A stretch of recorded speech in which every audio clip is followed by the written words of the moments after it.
اتفاق کیا۔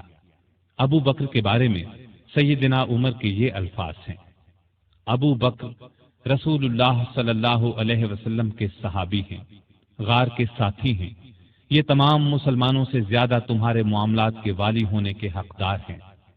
خلیفہ بننے کے بعد سیدنا ابو بکر نے سب سے پہلے اسامہ بن زید کا لشکر روانہ فرمایا۔ یہ لشکر نبی کریم صلی اللہ علیہ وسلم کی شدید علالت کی وجہ سے مدینہ سے باہر مقام جرف پر ٹھہر گیا تھا اور پھر وفات کی وجہ سے روانہ نہ ہو سکا تھا۔ اس موقع پر سیدنا ابو بکر نے اسامہ بن زید سے کہا کہ سیدنا عمر فاروق رضی اللہ عنہ کو ان کے پاس چھوڑ جائیں، کیونکہ ان کے مشوروں کی ضرورت پڑے گی۔ اسامہ بن زید نے خوشی سے یہ بات منظور کی۔ ابو بکر کی خلافت 2.25 برس رہی۔ تمام عرصے میں سیدنا عمر ان کے خاص مشیر رہے۔ اس دوران میں سیدنا عمر نے سیدنا ابو بکر کو مشورہ دیا کہ قرآن کو ایک جگہ جمع کر دیا جائے۔ انہوں نے یہ مشورہ اس لیے دیا کہ یمامہ کی لڑائی میں قرآن مجید کے حافظ بہت سے صحابہ شہید ہو گئے تھے۔ آخر یہ کام زید بن ثابت، سیدنا عمر اور بہت سے دوسرے صحابہ رضی اللہ عنہم کی مدد سے مکمل ہوا۔ جمادی الاولیٰ 13 ہجری میں سیدنا ابو بکر سخت بیمار ہو گئے۔ بچنے کی امید نہ رہی تو انہوں نے خلافت کے بارے میں چند بڑے بڑے صحابہ سے مشورہ کیا۔ خود انہوں نے سیدنا عمر کا نام تجویز کیا۔ بعض صحابہ نے اس پر کہا کہ وہ مزاج کے بہت سخت ہیں۔ اس پر ابو بکر نے فرمایا، جب ان پر خلافت کا بوجھ پڑے گا تو نرم ہو جائیں گے۔ اس طرح تمام مسلمانوں کا سیدنا عمر کی خلافت پر اتفاق ہو گیا۔ سیدنا ابو بکر نے آخر وقت میں سیدنا عمر کو یہ وصیت کی کہ عراق میں مسلمان ایرانیوں سے لڑ رہے ہیں، ان کے لیے فوراً مدد بھیجی جائے۔ اس وصیت کے بعد 22 جمادی الاخری کو سیدنا ابو بکر نے وفات پائی۔ تمام مسلمانوں نے خوشی سے سیدنا عمر کی بیعت کر لی۔ اس طرح وہ مسلمانوں کے دوسرے خلیفہ راشد بنے۔ خلیفہ بنتے ہی انہوں نے ابو بکر کی وصیت کے مطابق عراق کی طرف ایک لشکر روانہ کیا۔ ابو عبیدہ رضی اللہ عنہ کو لشکر کا سالار مقرر فرمایا اور اس طرح مسلمانوں کی عظیم الشان فتوحات کا سنہری دور شروع ہوا۔ Iraq, Madain, Hulwan, Jazira, Khuzestan, Nahavand, Isfahan, Hamadan, Azerbaijan, Tabaristan, Armenia, Fars, Kerman, خراسان، سیستان، مکران، دمشق، حمص، لاذقیہ، یرموک، قنسرین، حلب، انطاکیہ اور بیت المقدس فتح ہوئے۔ بیت المقدس کی فتح کا واقعہ کچھ اس طرح ہے کہ مجاہدین اسلام نے قریباً 3 سال میں سارا شام فتح کر لیا۔ اب فلسطین کے صرف 2 بڑے شہر رہ گئے تھے، بیت المقدس جسے یروشلم بھی کہا جاتا ہے اور قیصاریہ۔ اس زمانے میں فلسطین شام ہی کا حصہ تھا۔ 16 ہجری میں مسلمانوں نے دوسری لڑائیوں سے فارغ ہو کر بیت المقدس کا محاصرہ کر لیا۔ اس شہر میں ابراہیم علیہ السلام، اسحاق علیہ السلام، سلیمان علیہ السلام، عیسیٰ علیہ السلام اور دوسرے نبیوں کی بہت سی یادگاریں ہیں۔ رسول اللہ صلی اللہ علیہ وسلم کی بھی معراج کے سفر میں پہلی منزل یہی تھی۔ مسلمانوں کا پہلا قبلہ بھی یہی تھا۔ نہ صرف یہودی اور عیسائی بلکہ مسلمان بھی اس کی بہت عزت کرتے تھے اور کرتے ہیں۔ مسلمانوں نے جب بیت المقدس کا محاصرہ کیا تو شہر کے باشندوں نے شہر کے دروازے بند کر لیے۔ چند دن تو اس طرح گزرے، پھر انہوں نے مسلمانوں کے سپہ سالار ابو عبیدہ بن جراح کو پیغام بھیجا کہ ہم شہر مسلمانوں کے حوالے کرنے کے لیے تیار ہیں، لیکن شرط یہ ہے کہ مسلمانوں کے خلیفہ خود یہاں آئیں اور صلح کا معاہدہ کریں۔ ابو عبیدہ بن جراح نے یہ بات سیدنا عمر کو لکھ بھیجی۔ خلیفہ ثانی سیدنا عمر نے صحابہ سے مشورہ کر کے وہاں جانے کا فیصلہ کیا۔ آپ نے رجب 16 ہجری میں حضرت علی رضی اللہ عنہ کو اپنا قائم مقام بنایا اور روانہ ہو گئے۔ اس وقت دنیا کے بڑے بڑے حکمران ان کا نام سن کر کانپتے تھے، لیکن اپنے وقت کے سب سے بڑے حاکم کے سفر کا حال یہ تھا کہ چند بزرگ صحابہ کے سوا ان کے ساتھ کوئی نہیں تھا۔ فوج، نہ خیمے، نہ قارے، نہ جھنڈے، ایک اونٹ پر سوار تھے۔ اس پر ستو اور کھجور کے 2 تھیلے لادے ہوئے تھے۔ ایک طرف پانی کی مشک لٹک رہی تھی۔ راستے میں کھانے کا وقت آتا تو سب مل کر کھا لیتے۔ آپ کا لباس بہت معمولی سا تھا۔ بیت المقدس کے قریب پہنچے تو صحابہ نے مشورہ دیا کہ لباس تبدیل کر لے۔ قیمتی پوشاک پیش کی، لیکن آپ نے وہ لباس پہننے سے انکار کر دیا اور فرمایا، اللہ نے ہمیں جو عزت دی ہے وہ اسلام کی وجہ سے ہے اور ہمارے لیے یہی کافی ہے۔ غرض اسی حالت میں شہر میں داخل ہوئے۔ عیسائیوں نے شہر آپ کے حوالے کر دیا۔ مسلمانوں نے وہاں ایک مسجد بنائی، اس کا نام مسجد عمر رکھا۔ یہ آج بھی موجود ہے اور اب تک مسجد عمر کہلاتی ہے۔ 14 ہجری میں مسلمانوں نے ہمس کو فتح کر لیا تھا۔ 17 ہجری کو روم کے بادشاہ ہرقل نے ہمس مسلمانوں سے چھیننے کے لیے سمندر کے راستے فوج بھیجی۔ اس فوج نے ہمس کا محاصرہ کر لیا۔ جزیرے کے لوگوں نے بھی ہرقل کو ایسا کرنے پر اکسایا تھا، چنانچہ جزیرے سے بھی 30,000 فوج آ کر ہرقل کی فوج سے مل گئی۔ سیدنا ابو عبیدہ بن جراح رضی اللہ عنہ نے ان حالات کی اطلاع سیدنا عمر فاروق کو بھیجی تو انہوں نے ان کی مدد کے لیے مزید فوج روانہ کی۔ دوسری طرف سہیل بن عدی کی سرکردگی میں ایک فوج جزیرے کی طرف روانہ کر دی۔ خود بھی مدینے سے چل کر دمشق آ گئے تاکہ نزدیک سے تمام حالات پر نظر رکھ سکیں۔ سہیل بن عدی جزیرے کی طرف بڑھے تو جزیرے سے ہمس کی طرف روانہ ہونے والی فوج کو اپنے گھر کی فکر پڑ گئی۔ وہ ہرقل کی فوج کا ساتھ چھوڑ کر واپس جزیرے چلے گئے۔ ادھر ابو عبیدہ بن جراح نے خالد بن ولید کے مشورے سے شہر سے نکل کر ہرقل کی فوج پر حملہ کر دیا۔ گھمسان کی لڑائی کے بعد رومیوں نے بدترین شکست کھائی۔ 4,000 رومیوں نے اسلام قبول کر لیا، 4,000 مارے گئے اور باقی بھاگ نکلے۔ اس لڑائی کے بعد پھر کبھی ہرقل کو شام پر چڑھائی کی جرأت نہ ہوئی۔ 18 ہجری میں عراق میں طاعون کی وبا پھیلی، اس میں بڑے بڑے صحابہ فوت ہو گئے۔ چند ایک کے نام یہ ہیں: ابو عبیدہ بن جراح جو مسلمانوں کی فوج کے سپہ سالار بھی تھے، معاذ بن جبل رضی اللہ عنہ، یزید بن ابی سفیان رضی اللہ عنہ، شرحبیل بن حسنہ رضی اللہ عنہ اور کئی بڑے بڑے صحابہ اس وبا میں فوت ہوئے۔ دور فاروقی میں عرب میں قحط پڑا، ایسے میں سیدنا عمر نے رعایا کی خبر گیری میں دن رات ایک کر دیا۔ انسانوں کے لیے خوراک تھی نہ جانوروں کے لیے۔ سیدنا عمر کو انسانوں اور جانوروں کی یہ بدحالی دیکھ کر بہت صدمہ ہوا۔ انہوں نے بیت المال میں جتنا غلہ تھا سب مسلمانوں میں تقسیم کر دیا، جو نقدی تھی وہ بھی مسلمانوں میں تقسیم کر دی۔ تمام صوبوں کے حاکموں کو خط لکھے کہ فوراً زیادہ سے زیادہ غلہ روانہ کرو۔ چنانچہ ابو عبیدہ بن جراح نے شام کے علاقے سے 4,000 اونٹ غلے سے لدے ہوئے بھیجے۔ عمرو بن عاص نے مصر سے سمندر کے راستے بحری جہاز روانہ کیے۔ ان میں ہر جہاز پر 6,000 من غلہ لدا ہوا تھا۔ جب یہ جہاز مدینے کی قریبی بندرگاہ پر پہنچے تو سیدنا عمر خود انہیں دیکھنے کے لیے بندرگاہ پہنچے۔ غلے کو حفاظت سے رکھنے کے لیے بندرگاہ میں 2 بڑے بڑے مکان بنوائے۔ دوسرے صوبوں سے بھی بہت سا غلہ پہنچ گیا۔ غلے کی تقسیم کا یہ انتظام کیا کہ بہت سے رجسٹر بنوائے، ان میں قحط کا شکار ہونے والوں کے نام درج کیے گئے۔ ہر ایک نام کے ساتھ ان کی ضرورت کے مطابق غلے کی مقدار لکھی گئی۔ پھر ہر شخص کو پرچی دی گئی، اس پر سیدنا عمر کی مہر ہوتی تھی۔ اس پرچی کے مطابق انہیں روزانہ غلہ دیا جاتا۔ اس کے علاوہ سیدنا عمر ہر روز 20 اونٹ اپنے سامنے ذبح کرواتے اور ان کا گوشت پکوا کر لوگوں کو کھانا کھلاتے۔ اس طرح ہزاروں آدمی روزانہ سیدنا عمر رضی اللہ عنہ کے دسترخوان پر کھانا کھاتے۔ غلے کے علاوہ لوگوں میں کپڑے اور کھجوریں بھی تقسیم کی جاتی، اور خود اپنا یہ حال تھا کہ اس زمانے میں گوشت، دودھ اور گھی کھانا بالکل چھوڑ دیا تھا۔ اکثر بھوکے رہتے یا عام لوگوں کے ساتھ خود بھی کھاتے۔ اس طرح اس کا اثر آپ کے جسم پر پڑا۔ لوگ انہیں دیکھتے اور کہتے، اگر قحط دور نہ ہوا تو رعایا کا غم انہیں مار ڈالے گا۔ ایک دن ایک شخص سے پانی مانگا، اس کے پاس شہد تھا، اس نے وہی پیش کر دیا۔ آپ نے شہد پینے سے انکار کر دیا اور فرمایا، قیامت کے دن اگر مجھ سے پوچھا گیا کہ لوگ روٹی کو ترس رہے تھے اور تو شہد کھاتا تھا تو میں کیا جواب دوں گا؟ ایسا بھی ہوا کہ گھی کا برتن اور آٹے کی بوری اٹھواتے اور جہاں کہیں بھوکوں کا مجمع نظر آتا اپنے خادم کی مدد سے کھانا تیار کرواتے اور انہیں کھلاتے۔ دیہاتوں میں جاتے، وہاں اونٹ ذبح کرتے، گوشت، آٹا اور کپڑے لوگوں میں تقسیم کرتے۔ قحط کے دنوں میں سخت بے چین رہتے اور دعا کرتے تھے، اے اللہ میرے عملوں کی وجہ سے محمد صلی اللہ علیہ وسلم کی امت کو تباہ نہ کر۔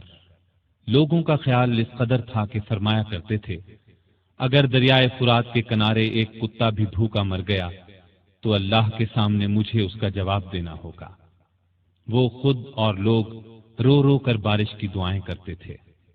آخر ایک دن نبی صلی اللہ علیہ وسلم کے چچا عباس رضی اللہ عنہ اور دوسرے مسلمانوں کو لے کر نکلے اور نہایت عاجزی سے ان الفاظ میں دعا کی، اے اللہ پہلے تو ہم اپنے نبی صلی اللہ علیہ وسلم کے وسیلے یعنی نبی کی دعا کے وسیلے سے تجھ سے دعا کیا کرتے تھے، اب ہم تجھ سے اپنے نبی کے چچا کے وسیلے یعنی چچا کی دعا کے وسیلے سے دعا کرتے ہیں کہ ہم پر بارش نازل فرما۔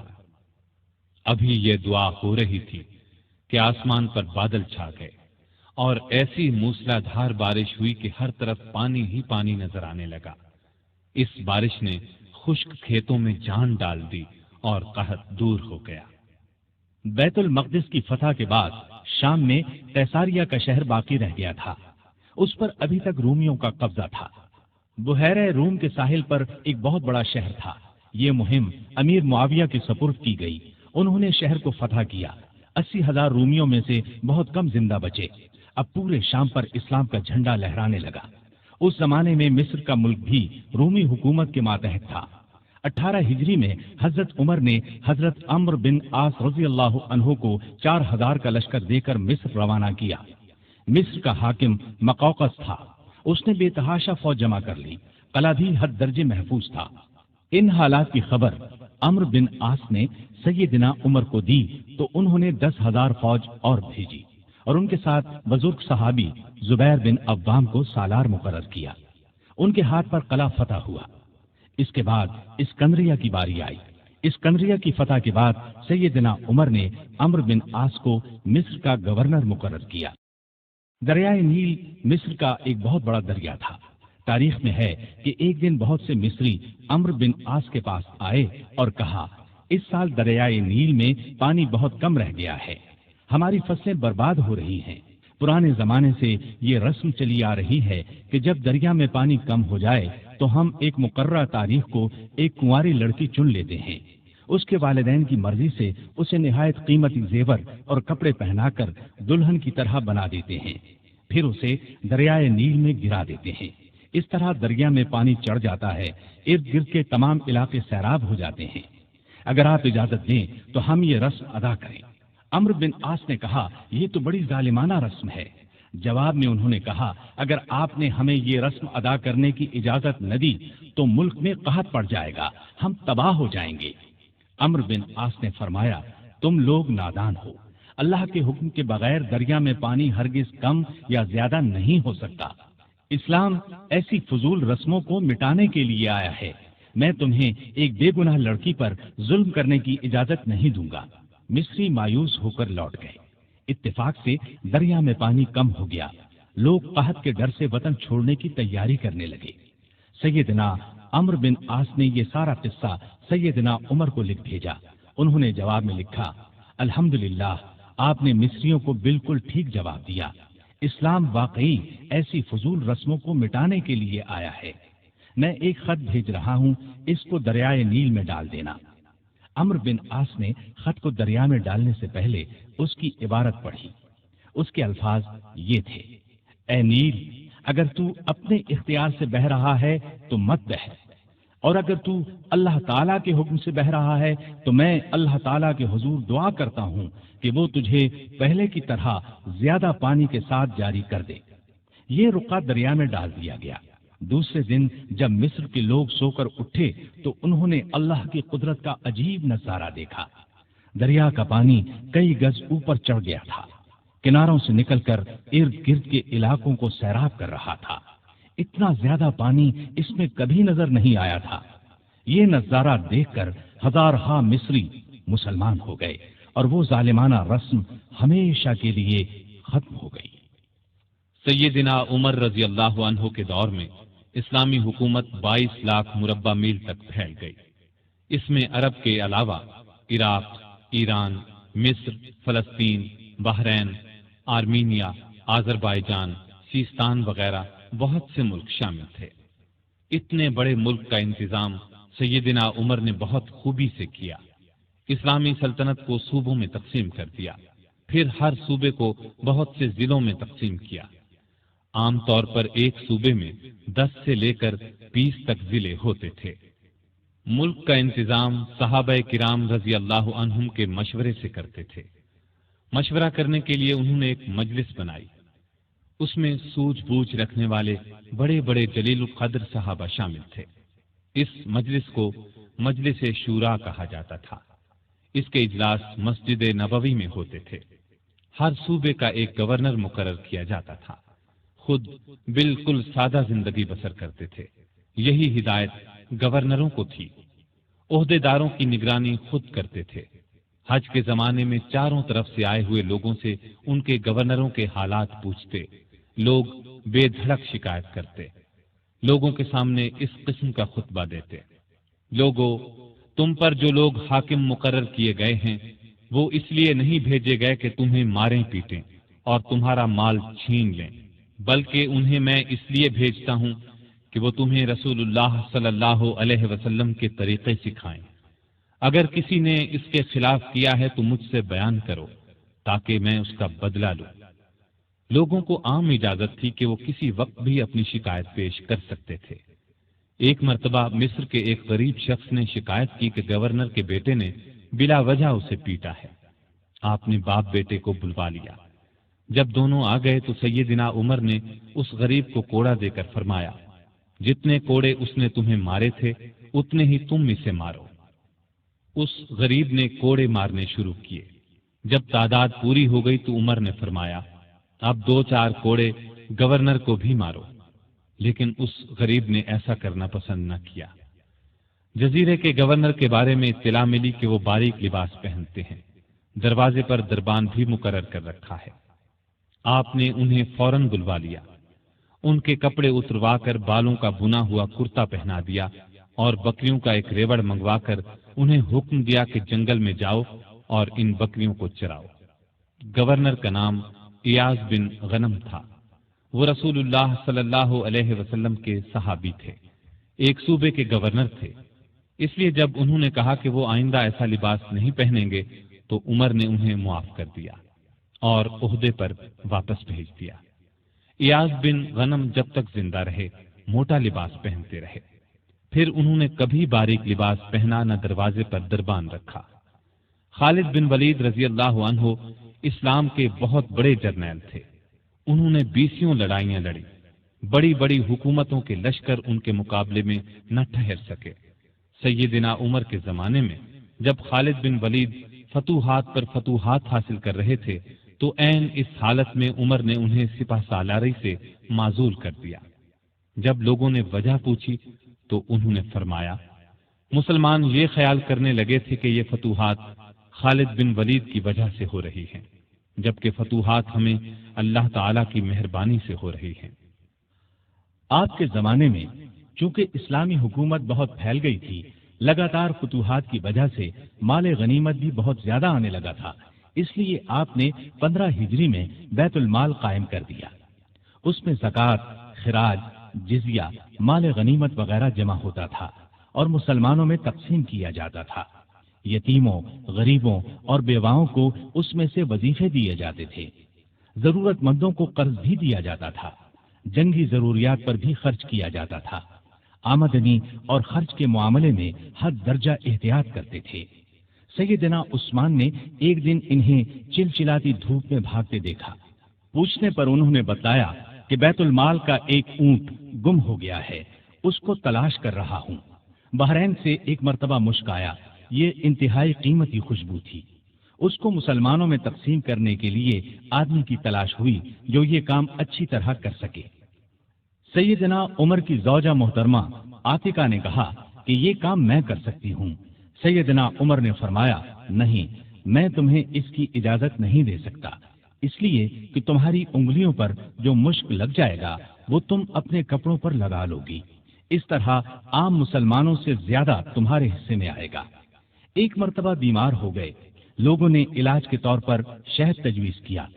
بیت المال میں شہد موجود تھا، لیکن آپ نے لینا گوارا نہ کیا۔ آخر لوگوں کو جمع کیا گیا۔ جب سب نے اجازت دے دی تب شہد لیا۔ آپ نے عدل و انصاف کا بہترین نمونہ دنیا کو دکھایا۔ اللہ سے ڈرنے والے قاضی مقرر کیے، ان کی تنخواہیں مقرر کی، انہیں حکم دیا کہ تمام فیصلے قرآن اور حدیث کے مطابق کیے جائیں۔ قرآن اور حدیث میں حکم نہ ملے تو جس رائے پر عالموں کا اتفاق ہو اس کے مطابق فیصلہ دیا جائے۔ انہوں نے کوفہ میں شریح کو قاضی مقرر کیا۔ ان کے فیصلے بہت مشہور ہوئے۔ امیر المومنین کے خلاف بھی فیصلے دے دیتے تھے۔ سیدنا علی نے بھی انہیں اپنے دور میں قاضی کے عہدے پر قائم رکھا۔ قبیلہ غسان کے بادشاہ جبلہ نے اسلام قبول کر لیا۔ وہ حج کرنے کے لیے آیا۔ اس کی چادر پر ایک غریب بدو کا پاؤں آ گیا۔ اس نے بدو کو زور سے تھپڑ دے مارا۔ بدو کی ناک کی ہڈی ٹوٹ گئی۔ وہ سیدنا عمر کی خدمت میں حاضر ہو گیا، انصاف کا طلبگار ہوا۔ سیدنا عمر نے جبلہ کو بلا بھیجا۔ وہ حاضر ہوا تو آپ نے اسے کہا، تم نے اس غریب مسلمان سے زیادتی کی ہے، لہذا بدلہ دو۔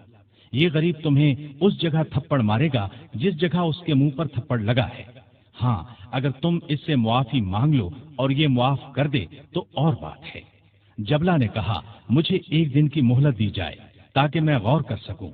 جبلہ کو 1 دن کی مہلت مل گئی۔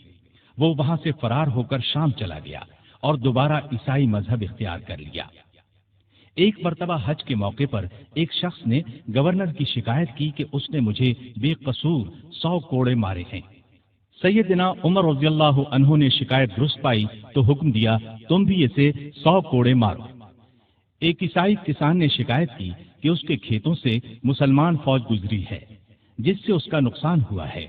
آپ نے بیت المال سے اسے 10,000 درہم دینے کا حکم دیا۔ سیدنا عمر فاروق نے عام لوگوں کو منع کر دیا کہ وہ شریعت کے کسی مسئلے پر اپنا فیصلہ دیں۔ اس کام کے لیے انہوں نے فتوے جاری کرنے کا محکمہ قائم کیا۔ فتوے دینے والے بزرگوں کے نام یہ ہیں: سیدنا عثمان، سیدنا علی، سیدنا عبد الرحمن بن عوف، سیدنا ابی بن قعب، سیدنا معاذ بن جبل، سیدنا زید بن ثابت، سیدنا ابو درداء، سیدنا ابو ہریرہ رضی اللہ تعالی عنہم۔ سیدنا عمر رضی اللہ تعالی عنہ نے پولیس کا محکمہ قائم کیا۔ رعایا کی خبر گیری رکھنے کے لیے راتوں کو گشت لگایا کرتے تھے۔ ملک شام کے سفر سے لوٹ رہے تھے کہ ایک بڑھیا نظر آئی۔ اس سے پوچھا کہ بڑی بھی عمر کے بارے میں کچھ معلوم ہے؟ وہ بولی،